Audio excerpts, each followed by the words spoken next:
Em uma democracia, vale a vontade da maioria, ou pelo menos deveria ser assim. Na prática, em diferentes situações, uma minoria assume para si as decisões, seja por outorga ou por omissão dos demais. É assim no conjunto da sociedade brasileira e não poderia ser diferente nos condomínios. Nessas pequenas cidades, é a prática de conceder indiscriminadamente procurações, a fim de evitar participar das assembleias. A principal responsável por deliberações que nem sempre expressam o interesse da maioria dos moradores, tornando a gestão muito menos democrática do que poderia e deveria ser. O tema é polêmico, muitas vezes motivo de animosidade que pode ir de bate-bocas a embates judiciais. Há casos em que foram outorgados mais de 300 procurações com o objetivo de eleger um novo síndico. Em outro, em um condomínio de 120 unidades, que em uma assembleia com a presença de 40 pessoas, um só condômino apresentou 60 procurações. Ou seja, sozinho representava mais que todas aquelas pessoas que participavam regularmente das reuniões e pôde decidir. O Código Civil, nos artigos em que alterou a lei de condomínios, legitima o uso de procurações em assembleias, seja qual for o seu propósito: eleições, aprovação de contas, aumento da taxa condominial. Além disso, qualquer pessoa capaz pode receber procuração, sem limitação de quantidades.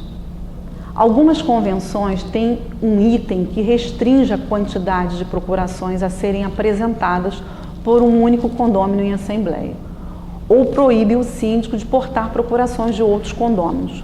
Convém verificar o que determina a convenção do seu condomínio.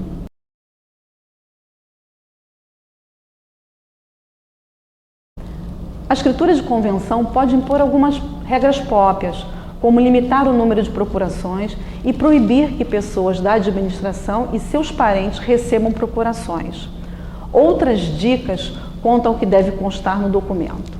O documento deve especificar o objetivo da outorga, ou seja, a sua finalidade, como representação numa assembleia específica ou representação em todas as assembleias. O documento deve designar a extensão dos poderes conferidos, ou seja, para votar, ser votado ou ambos. Quantas procurações um condômino pode apresentar na assembleia? Depende do que estiver determinado na escritura de convenção do condomínio. Se o documento for omisso, o condômino poderá apresentar o número de procurações pelos quais foi constituído como procurador. Mas é importante lembrar que todas as procurações deveriam estar de acordo com a convenção do condomínio. A maioria das convenções exige reconhecimento de firma.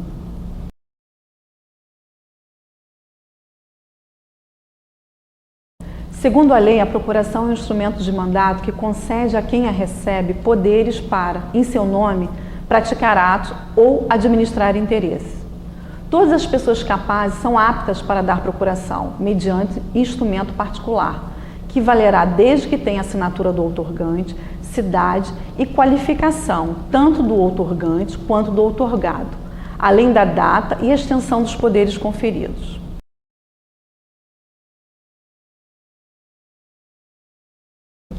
Limite do número de procurações por pessoa, exigência do reconhecimento de firma para as assinaturas, prazo de validade para procurações que não se restringam a um determinado tema, assunto ou tema para as procurações específicas.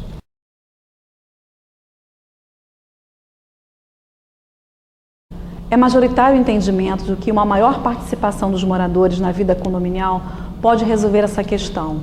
As assembleias são reuniões obrigatórias para discussão de problemas e suas deliberações tornam-se lei, devendo ser obedecida por todos, inclusive pelos inquilinos. Por definição, não são nem um pouco convidativas.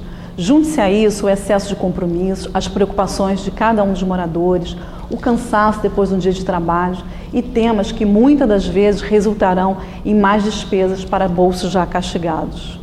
O resultado é uma preocupação a mais para os síndicos, encontrar meios de atrair os condôminos para as assembleias, visto a necessidade fundamental da participação deles para uma administração democrática e condizente com o interesse da maioria.